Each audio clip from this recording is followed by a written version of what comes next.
I never thought an unmarked envelope would change my life. It was a crisp autumn evening when I found it slid under my apartment door, a heavy cream-colored envelope with my name, Adam, written in elegant script. Inside, an embossed invitation beckoned me to join an elite social club, known among the city's ambitious circles for its exclusivity and the power of its members. As an aspiring entrepreneur, I saw this as my golden ticket. I envisioned rubbing shoulders with magnates and moguls, my own success just a handshake away. The club's headquarters was a spectacle of opulence. Nestled in a secluded part of the city, its towering gates open to a sprawling estate that seemed to mock the modesty of the surrounding buildings. The night of the induction, I remember stepping into the grand hall, my heart racing with a mix of excitement and nerves. The air was thick with the scent of expensive cologne and the soft clink of fine crystal. It was a different world, one where wealth whispered in every corner. Mr. Tate, the club's enigmatic leader, was a man who seemed to personify success. His presence was commanding, his gaze sharp and discerning. He was the archetype of achievement, a self-made millionaire known for his luxury Bugattis, a love for sparkling water, and a past dotted with MMA championships and chess accolades. He called the members his elite, but the way he said it, you'd think he meant army. "Welcome, Adam," he greeted, his voice smooth and reassuring. "Here, we celebrate the exceptional. You'll find that our games are not just about winning, but about proving your worth." I should have seen the red flags, then the way his smile didn't quite reach his eyes, the almost predatory gleam when he talked about the games. But I was blinded by the allure of success, the intoxicating mix of adrenaline and possibility. I wanted to be a part of this world, no matter the cost. And so, I stepped into the grand game of the elite, unaware of the nightmare that awaited me. The first challenge was set for the very next evening. I remember walking into the club's lavish courtyard, transformed into a grand arena. The air buzzed with anticipation, members gathering in clusters, sipping their sparkling water, their laughter echoing under the starlit sky. Mr. Tate took center stage, his charismatic presence commanding attention. "Tonight's game," he announced, "is a testament to our superiority. We race our Bugattis through the city's heart, a playground for the powerful. Remember, it's not just about speed, but about showing the brokies what they could never have." I felt a twinge of discomfort at his words, a subtle warning I chose to ignore. The race was exhilarating, a blur of neon lights and roaring engines, but it was more than just a display of wealth and speed. It was a mockery of those less fortunate, a spectacle that glorified the gap between us and them. As the nights passed, the games grew more intense. MMA fights where victory was measured in bruises and blood, chess matches that were less about strategy and more about domination.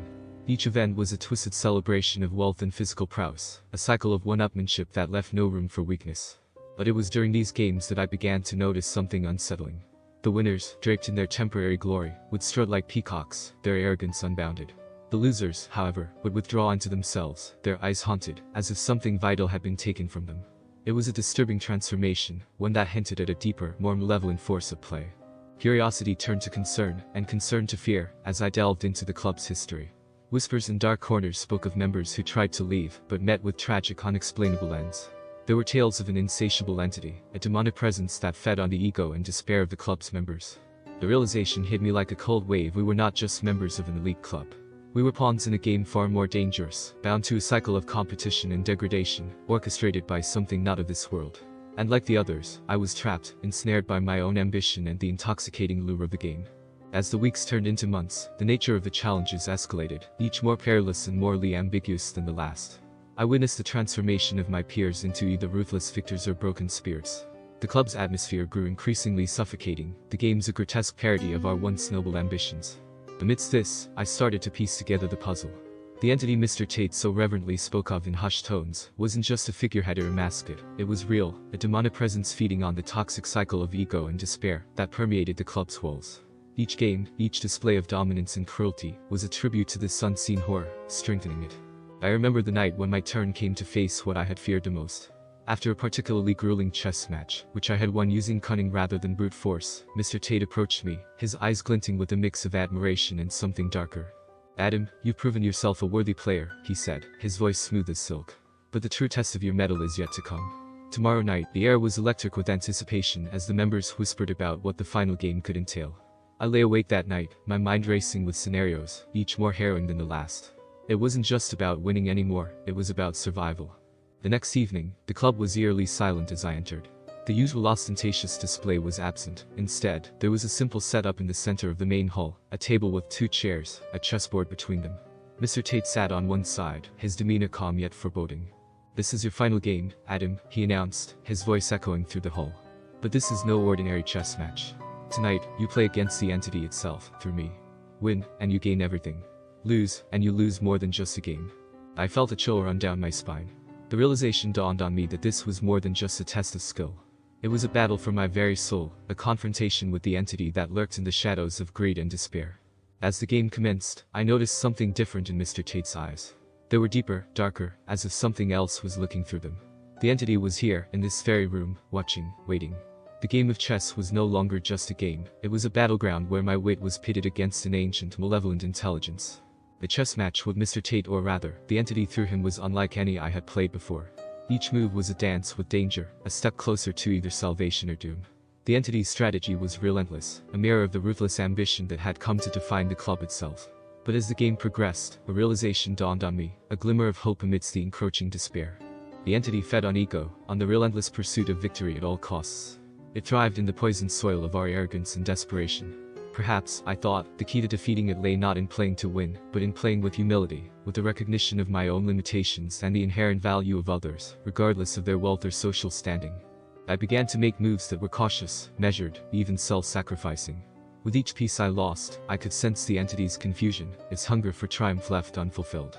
Mr. Tate's confident facade began to falter. The entity was losing its grip, its influence waning as I continued to defy the expected norms of the game.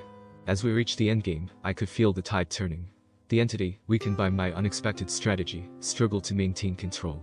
In a decisive move, I offered a draw, an act completely alien to the ethos of the club, where only absolute victory was celebrated. There was a moment of silence, a suspended breath in time. Then Mr. Tate, or rather, the entity using his form, leaned back, a look of incredulity etched on his face.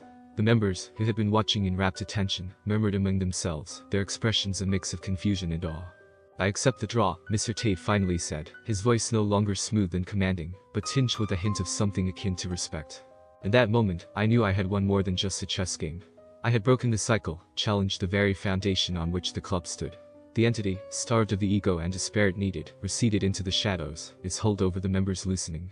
The aftermath of the chess game marked a turning point for the club. The entity, weakened by my actions, could no longer maintain its stranglehold. The atmosphere of the club changed almost overnight. The once opulent halls felt hollow, the laughter and bravado of the members fading into a somber realization of what we had all been part of. One by one, the members began to leave, their eyes now open to the truth of the club's sinister nature. The games, once the heart of the club's activities, ceased. The grand halls, which had echoed with the sounds of celebration and competition, now stood silent, a monument to our collective folly. Mr. Tate, or rather the man he had once been before the entity's influence, seemed to age years in just a few days. The arrogance and bravado were gone, replaced by a quiet, almost penitent demeanor. He spoke to me on the last day I visited the club, his words heavy with regret. "Adam, you've shown us all something I think we had forgotten," he said, his gaze wandering over the now empty hall. "True strength lies not in domination or wealth, but in understanding and humility." I fear it took a force as dark as that entity to remind us of our humanity. As I walked through the halls of the club for the last time, I couldn't help but feel a sense of melancholy. This place, which had promised so much, had been nothing more than a gilded cage, a trap for those blinded by ambition and greed. The club, once a symbol of power and success, was now just a shell, its members dispersed, each grappling with the lessons we had learned. The entity, though weakened, was still out there, a lurking reminder of the dangers of unchecked ego and despair. I left the club behind that day, the experience etched deeply in my mind. As I walked through the city streets, the sounds of everyday life around me, I pondered the true meaning of success and self-worth. The club and its games had been an illusion, a distorted reflection of what we, as a society, often hold dear. In seeking power and status, we had lost sight of what truly mattered: our humanity, our empathy, our ability to rise above our baser instincts. As I looked around at the people going about their lives, I realized that true success lay not in wealth or power, but in the connections we make, the kindness we show to others, and the humility with which we walk our path. The entity, though diminished, was a reminder that such darkness still existed in the world, thriving in the shadows of greed and ego. But its defeat at the club was a testament to the power of the human spirit, the ability to overcome even the most malevolent of forces. I walked on, a sense of resolve in my step. The lessons I had learned at the club would stay with me, guiding me in my journey ahead. And as I disappeared into the crowd, a part of me couldn't help but wonder where the entity would surface next, and what new guise it would seek to ensnare the unwary.